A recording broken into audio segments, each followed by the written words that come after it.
All right, everybody, welcome to another episode of the Blue Ox Running Podcast. I think this is episode 6, although it's been a little while. I think our last episode was Eau Claire Marathon edition.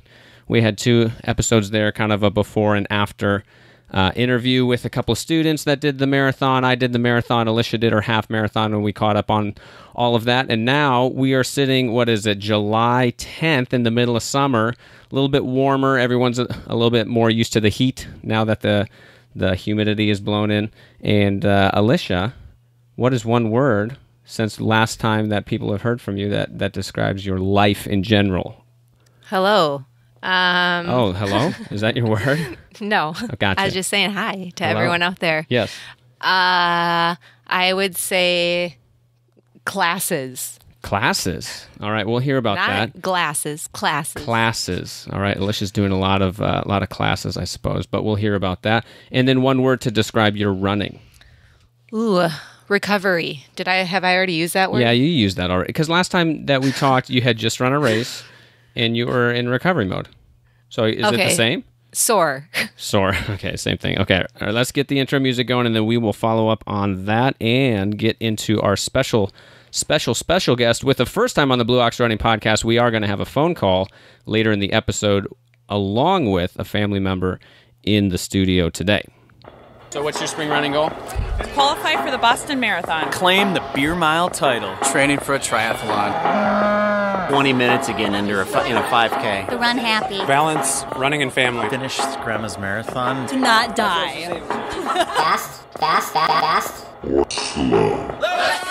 Fast or slow? Let's go! Fast or slow? Let's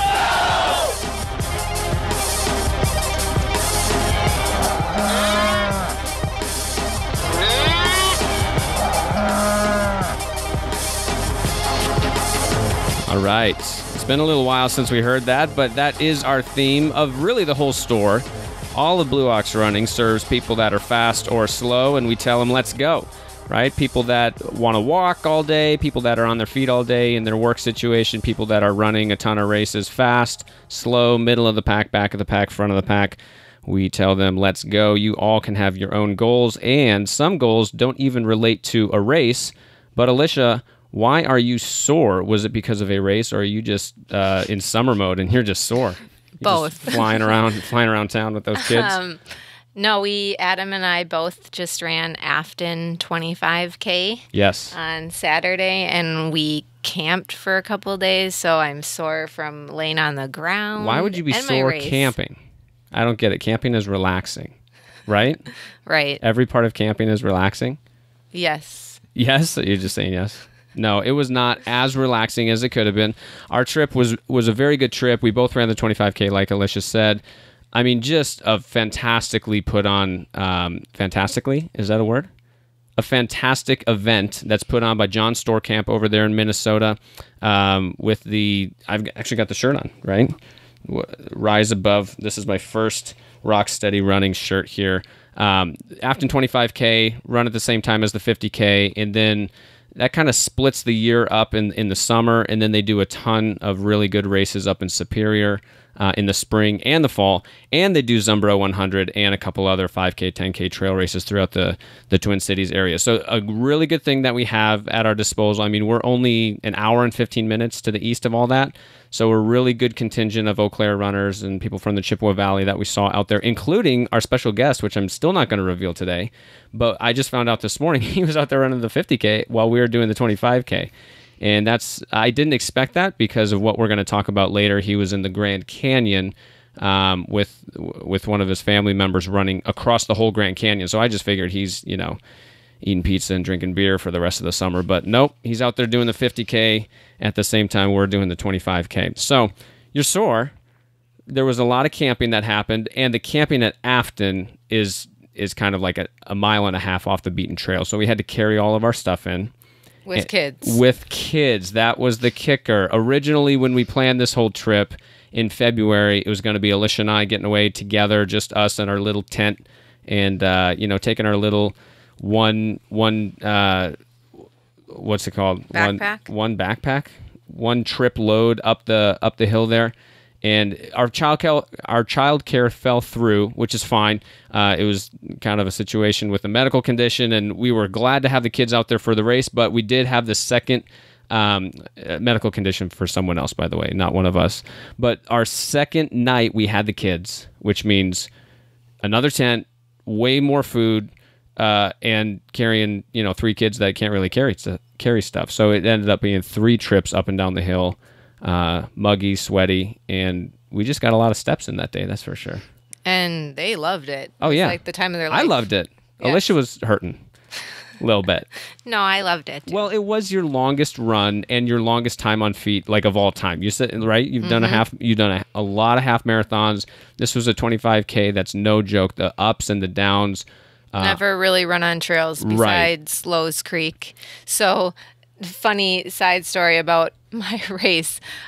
You weren't hurting during the race. I'm just saying afterwards. No, the like fatigue. it went great. And I had a laugh because every single time I'd run down a hill, and I actually thought like I was like flying down them. Like I wasn't like tiptoeing down. I was like trying my hardest to run good down the hills. Yeah. I'd get passed by like 10 people. Yeah. No joke. Yeah. Like I just had no technique. Yeah. Which learning curve, like it was still a blast and just had to embrace that. But that's where I'm sore is when you're downhill, like my quads. Totally. So. Yeah, I mean, the uphills hurt really bad. Uphills were totally hard. But as far as trashing your legs, the downhills just really take a toll. I remember when I started doing a lot more trail running, I was so tentative, and you're kind of putting on the brakes, and it's taken a lot of experience, but also just like kind of throwing caution to the wind on and choosing when you're going to kind of go for it on the downhills. Because I thought it was going for it, though, which clearly I wasn't. I know. But like guys would like laugh at me going down, and I'm like, I'm trying my best. I wish I could have had a little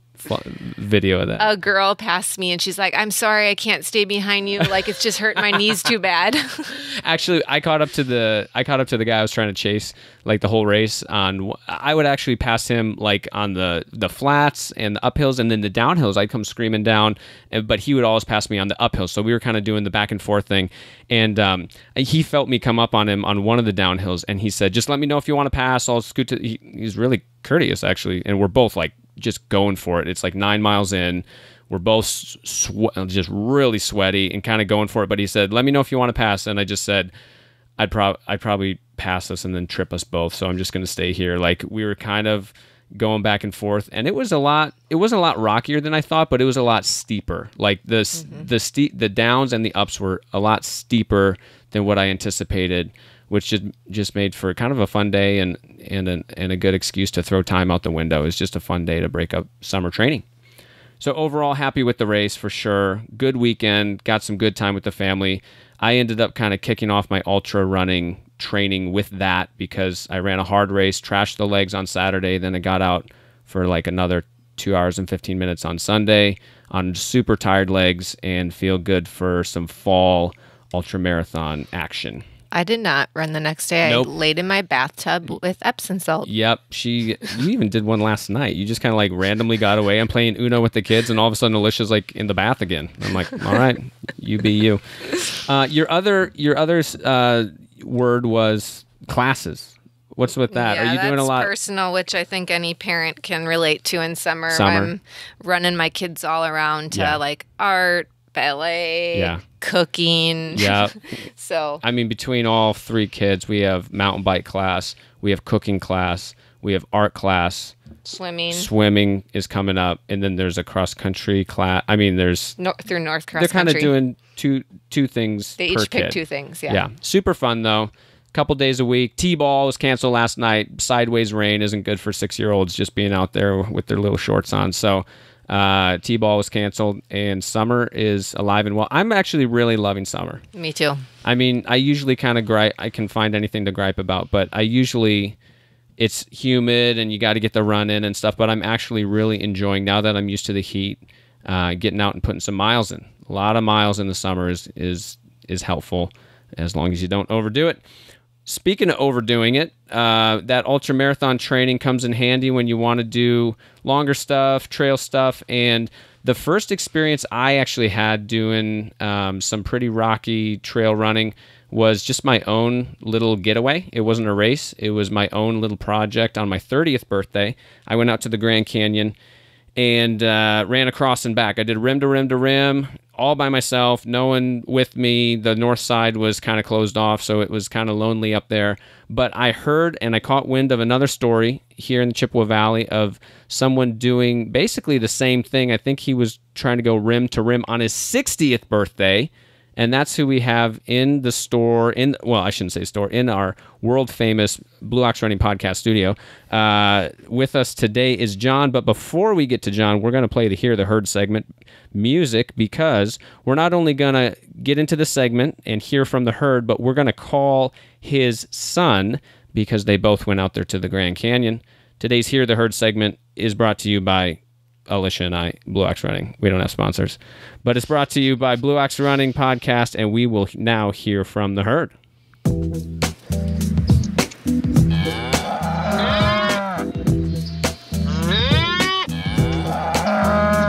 All right, so welcome back to the Blue Ox Running Podcast. We are in Hear the Herd segment with John and Brian. Word is they went out to the Grand Canyon and ran all the way across on what was close to being John's 60th birthday, which is pretty awesome. John, say hello, and Brian, say hello so we can get to know you a little bit more. Hello. All right. Hey, guys. Hey, so John has been around the store a little bit more. Brian, where are you calling in from? I'm over in St. Paul. Okay. And is that where you live? Is that right? Yes, sir. Awesome. And John is a little bit closer. John, where do you live here? Here in Eau Claire on the south side. Awesome. So John's been around the herd for a little bit, actually from like our first days, coming up on 2 years, just with the group run. And I actually thought I'd spent more time with him because a guy that looks exactly like him was my pace biker for last year and the year before's Eau Claire Marathon, but that's his twin brother. Oh, yeah. I forgot about that. Yeah, so John's got a twin brother that does a little bit more biking, I think. Is that right? Yes, he's a biker. So he's more biking, John's more running, but you guys switch back and forth, is that right? A little bit, not a lot, though. Okay. We kind of keep our own, Yeah, that's right. You can't. So he's not coming out to the Grand Canyon anytime soon. He is not. On foot. Okay, cool. Very good. So just give us a good overview of kind of what landed you, not just only in the herd, but what you normally do. Without the Grand Canyon on our mind right now, like what are you kind of normally doing? I know you did run Afton 50K, but what's kind of your MO? Is it trails, roads, everything, long, short, everything in between, or what? A little bit of everything when it comes to running. I prefer trails definitely over roads, and probably for the last 5 or 6 years, most of my running events have been on trails. I typically do one road event, that being Eau Claire every year, the half, but otherwise it's primarily trails. And I think my first trail run was maybe 6 years ago with Brian. We did this Dances with Dirt down in Devil's Lake. Yeah. And Hold on, 2013? Brian, do you remember when that was? Must not hear me.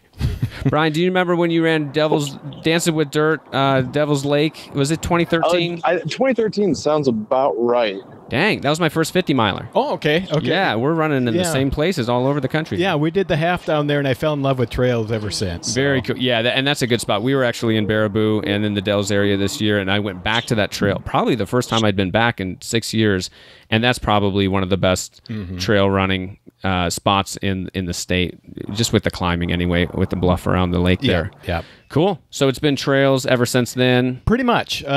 We've kind of gone around the country with try to do one event outside of the area every year, and we've been to Colorado. I went out to Vermont last year.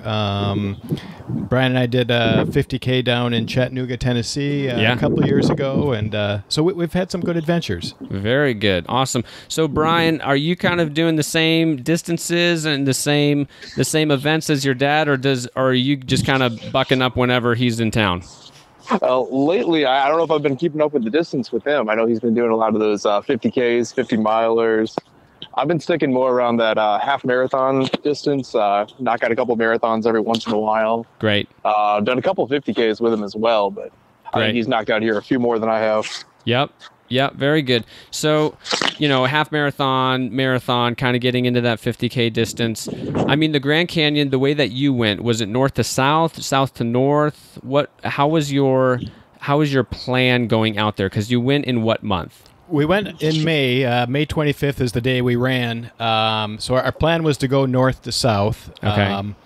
And we started out in a whole bunch of snow. We got there, drove through a blizzard, and it was quite a snowstorm. And started out, the snow at the top of the rim was still there on the day we started. We didn't have to go too far before we got out of it. But based on everything we had read, if you're just doing rim to rim, north to south was the way to go. Yeah, and I mean, the North Rim is higher. It's like 8,500 feet or so. So you can definitely get more. I mean, when I ran, mine was in the beginning of April. So it was a little bit earlier in the spring. The North Rim was shut down, but I remember there was snow on both rims for sure. Okay, yeah. And I kind of had this picturesque, over-glorified picture of what I'd be getting into on the North Rim, where I could have lunch, sit down, relax my feet, and just kind of dangle my little legs over the canyon and enjoy my halfway point. And I ended up being cold, way dehydrated, like ready to kind of turn around and get down to some lower altitude for better temperature. And the North Rim was a little bit more cold is one thing, but just kind of snowy and rugged, and I wanted to kind of just keep moving. Yeah, I don't blame you. Very good. So Brian, had you done any kind of, I mean, you've done trail running for sure. Dances with Dirt is no joke on the vertical and stuff, but have you been to the Grand Canyon? Have both of you been to the Grand Canyon before, where you knew this was something you want to go back and actually run? No, that was actually the first time for me. Really? And just looking at the pictures, looking at everything I've read online about it, I just knew it was something that I had to do. Yeah. Alicia, you remember when we went for the first time? Yeah, for sure. I mean, that was just me and you walking around and hiking. Was it bigger or smaller than you anticipated? It was tiny. Yeah, I know. It wasn't that good compared to the pictures, right? Right. If you need to see a movie or documentary on Grand Canyon, what was that called? Into the Canyon. There's a handful of them. Yeah. Rob Carrar has a good one. Jim Walmsley has a good one when he set the record. But, I mean, I remember the first time just seeing it, and it was just, I couldn't make my eyes big enough. I just couldn't keep, it all in. It was just, fake. Right. I feel like it humbles you because it's so big to realize you're just this tiny little speck in this world. It's crazy. Yeah. Yep. And so you guys had you seen it before, John? I had been to the South Rim just on top. We were passing through the area, and we just stopped in and looked at it. And but it's certainly a whole lot different when you go down inside of it. The tourist thing is a little different. So describe going down into it. So you start at the North Rim. A little bit steeper on that edge, I think, and it is not a running trail. It is certainly a hiking trail. Is that right? Yeah, definitely a hiking trail. Steeper than certainly steeper than the South Trail that we took going back up. And it beats your legs up over the course of 9-10 miles going down. Here I am complaining about my Afton hills. Let's just run that 25K. Got a couple of spurts down. In her word of the week is sore. So John, were you sore the day afterwards? I'm humbled. Yeah, that's right. Very sore. I think our word of the day was sore also, but with all capital letters. So. Yeah. Very good. Brian, had you experienced any kind of climbing or descending like that before at all, or what was your expectation just starting the run? No, I knew it was going to be tough. I've done a couple things, I don't want to say similar, but I've had some elevation changes, mostly like Moose Mountain up in Minnesota.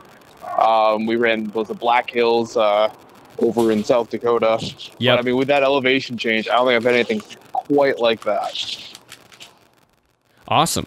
Very good. So, as far as the long extended downhill, I just remember when I was going down, I had this over-glorified picture in my mind. I'm just going to be floating as the sun's coming up. I'm just going to be prancing like a deer down this hill. And it was, you obviously feel better at the beginning because you're not tired yet. But I could already tell within that first 2-3 miles, my quads are doing something different than I was doing in Iowa. At the time I lived in Iowa. I'm like, this is not Iowa. This is not the same thing as just kind of running downhill, finding that quarter mile downhill that you can find in the Midwest to do repeats on or something. It really, really humbled me to know this early on, I essentially have some soreness going on that early. Did you guys experience any of that, or when did the soreness really start to kind of kick in?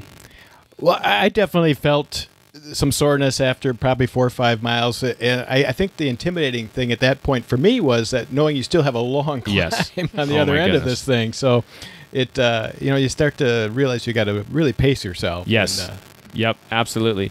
Absolutely. So, Brian, did you kind of have the same ebbs and flows as your or maybe both of you can answer this. I find when you're running with a partner or in a group or something, everyone's kind of hitting their low point or their high point, feeling good, feeling bad at different times. When was the first time one of you kind of felt the other one, I don't know, maybe just lag back a little bit on the pace, or did that not happen? I think that happened probably about the time we started hitting the uphill coming up. Was on the South Sky Bob. Yep. And oh man, I don't think I had eaten enough going into that, and it was. There's a point where I definitely turned a corner, and it wasn't a good corner to turn. Yep. So going uphill, is that right? Is that consistent with your account there, John? Yeah, I could add to it, but maybe for the sake of not embarrassing Brian, we'll just leave it at that, huh? Yeah, that was the first time that anyone had any trouble. That's right. Yeah, the first time. Oh, yeah, definitely. That was definitely the first time. Yeah. Well, back to my little story at Afton. I know exactly what you're going through when you start climbing the Grand Canyon. It was just like me at Afton trying to go through the meat grinder. Much smaller scale, but you probably remember you're on that flatter towpath around 10 miles, and you start to feel good again. You're kind of down in the woods, and it's flat. It's flat for over a mile, and I'm just all right, let's do this. 4 miles left, let's start to go, and then just the first inkling of another incline, my legs were no. It was like night and day. Mm-hmm. The switch got turned off as far as feeling good and having it click and stuff. It was just that. All right, it's another grind. Hands on knees, kind of power hike at the very tippy top. But did you have any of those moments, Alicia? Even at Afton, feeling good, and then it just switches within 10 seconds. Oh yeah, and I don't know about you guys in the Grand Canyon, but so much smaller scale. But I could tell when I needed to be on my nutrition again. And I only did the 25K. You right. did that 50, and then you did the Grand Canyon. How did your nutrition go out there, your stomach? Because I got some stomach issues along the way too, which I think we've all experienced as runners.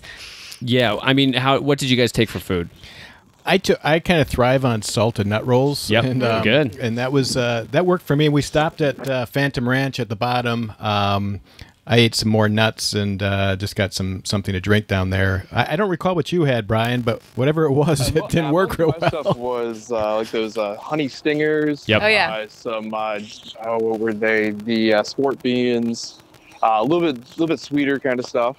Cool. And that ended up biting me in the butt here with some stomach issues. Did it? About halfway. Okay, were you puking up stuff or not holding stuff down or just not able to take it? It was coming out the other end. Yeah, there you go. Yeah, there's a couple different ways that can screw you up. No big deal. I remember, so when I went, I was all alone on the North Rim. There was no one there, and the park was shut down, but they still technically had the water turned on, but I missed one of them. And so I was taking some gels without water, and that really kind of messed with swallowing and my throat and stuff. So I ended up starting to puke them up, which isn't fun to do, but it also you're kind of going negative calories at that point. Did you guys have any trouble where you were well, maybe that was it, John, as far as, or Brian, maybe that was the time when you felt like you were kind of going backwards and in a tough spot, or did you feel like you were never in a spot where you were totally depleted? There was definitely a spot. It was about I think it's about 3.2 miles left. I hadn't had enough salt, I guess, and I'd taken one of those honey stingers. Yeah. Oh man, I couldn't keep it down. Yeah. I felt it in my stomach. I'm like, oh, this is coming right back. It's up. like a bomb. Yep. Yeah, you kind of scared the other people on the trail when you were doing that. I think You didn't scare your dad though. That's just par for the course. for me, sometimes it's like overload of the sugary stuff. Yes. Like, and once again, I have not gone long like you guys have. Mine is such a small scale, but too much of that is just like, oh, It's like overwhelming. I can't handle it anymore. I always tell people like you gotta find what you like, because if you really actually think about what we're putting into our body on like this long run or whatever, we would never do that just like standing here. Like if we all just like had a normal day and you're at the office, but you just started putting these gels and all this sugar in your body, of course, like your body's using it differently when you're exercising.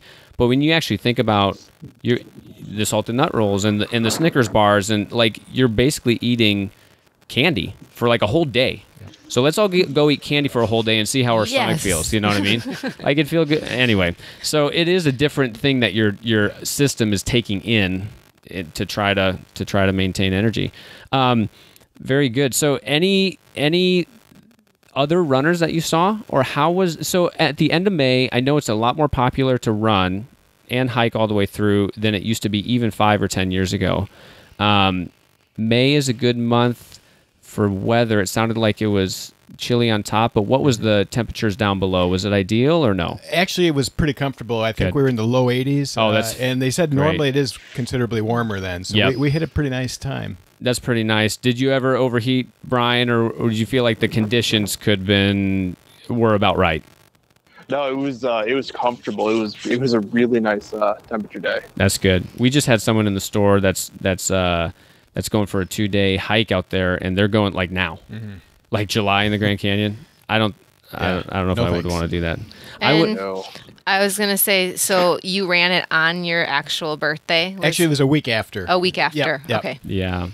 Yeah. So for me, early April ended up being like 30 some degrees at the top of each rim, and then 60s in the canyon. You always get that 30-degree swing, no matter if it's 30 to 60 or 60 on top and 90 or 70 on top and 105 or whatever in the canyon.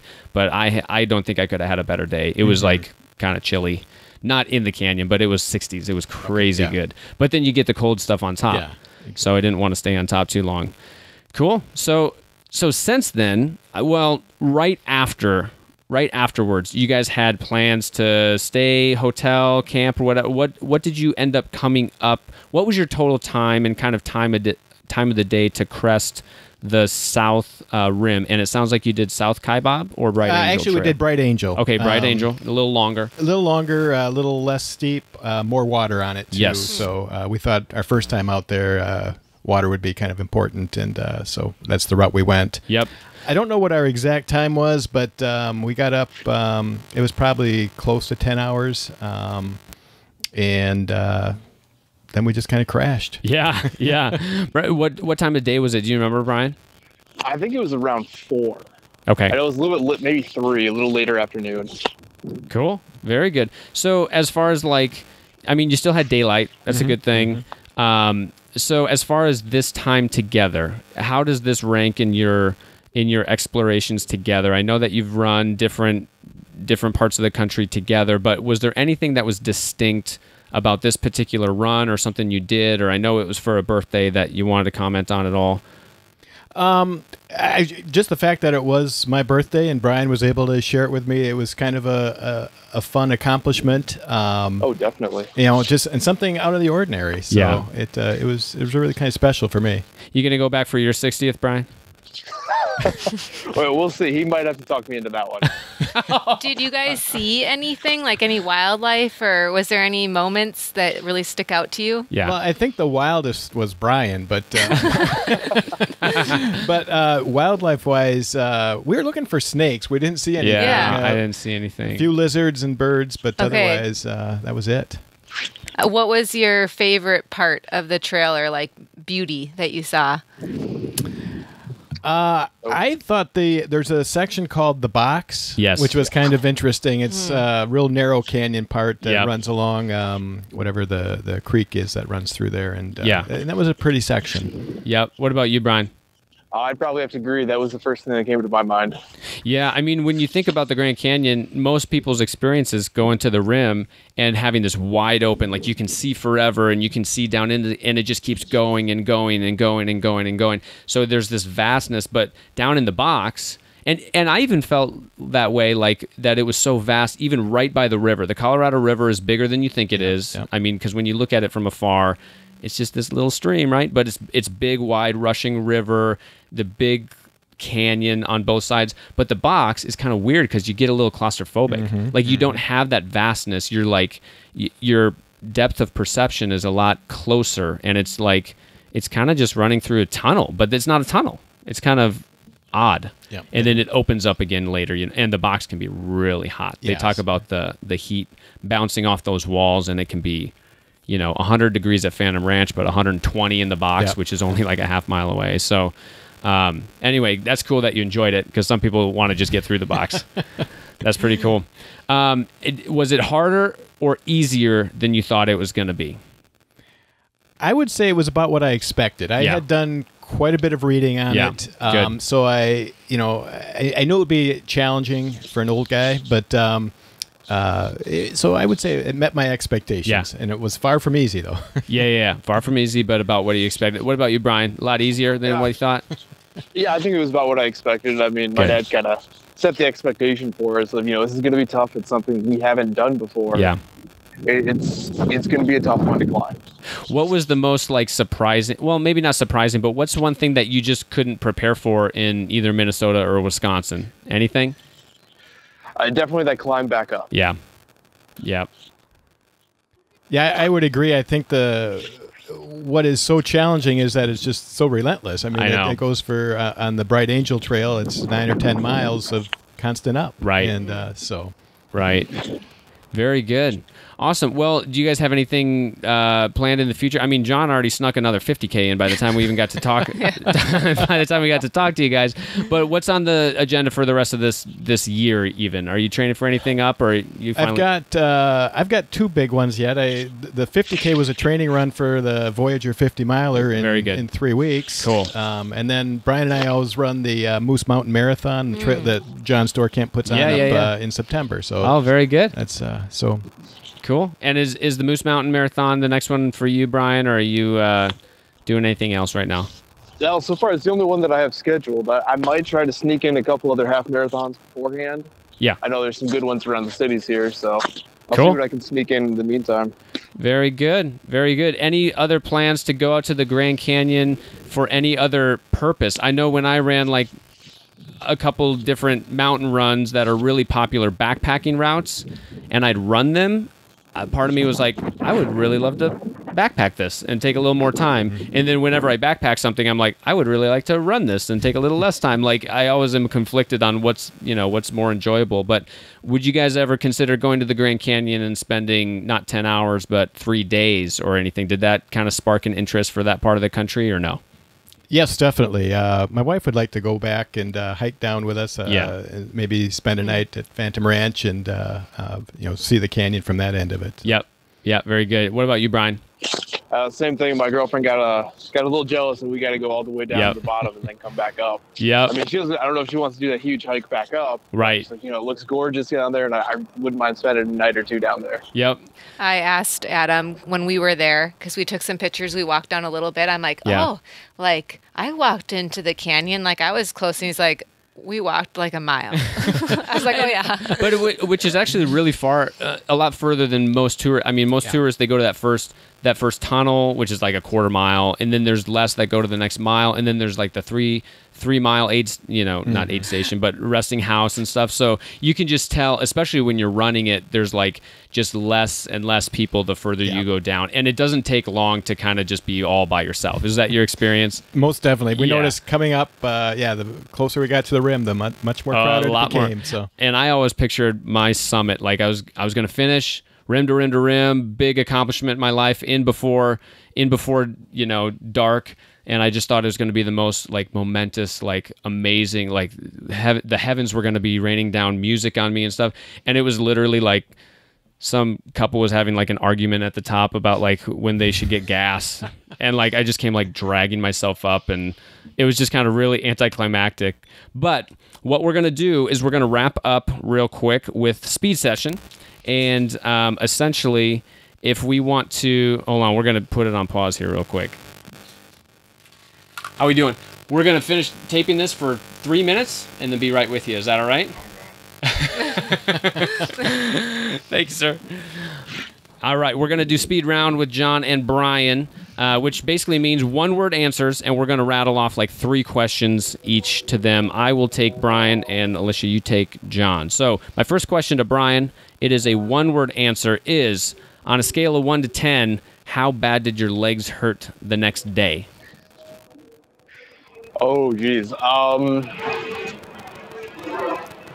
Tremendous. Tremendous. I'll put that at an 11.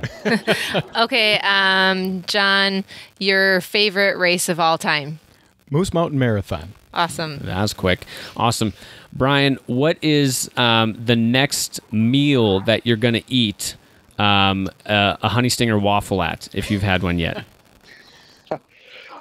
Probably Moose Mountain. Moose Mountain. You're going to wait until then. See what happens. We'll go on. Well, you already said the nut rolls. Is that your go-to nutrition? Yes, it is. Okay. Cool. And last one, Brian, what is a normal amount of mileage that you run throughout the week? 25 miles. Very good. So I wanted to bring that up because a lot of people think everyone running in the Grand Canyon, everyone running out in Colorado, everyone running even a marathon or a 50K is running 50, 60, 70, 80, 20, 120 miles a week. And it's not true. You can do a lot with a little, but you need to be, nice and specific in your training as that event gets nearer, maybe a little bit more on the long run and being specific with training. But it doesn't take hours and hours and hours to be able to go out and enjoy some of these fantastically long runs. Okay, my last one, we'll do non-running. What's your favorite thing to do besides running, like in your pastime? Oh, geez. That's a really good question. I guess I like some woodworking projects. Oh, I cool. don't. Yeah, I have to get approval from my wife. If this is something I can do. But yeah, yeah, awesome. Well, we're gonna let Brian go. Hey, Brian, thanks so much for calling in and being with us, even though you're in the Twin Cities. I appreciate it.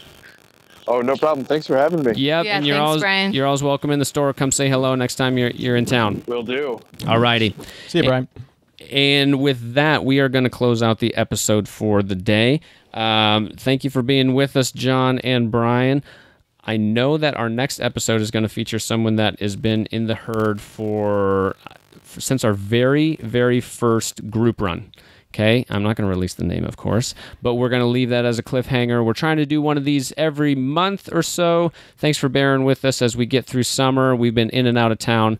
But to close out the segment, we're going to say, 1, 2, 3, faster, slow, let's go. Fast, fast, fast, fast. Or slow. Let's go!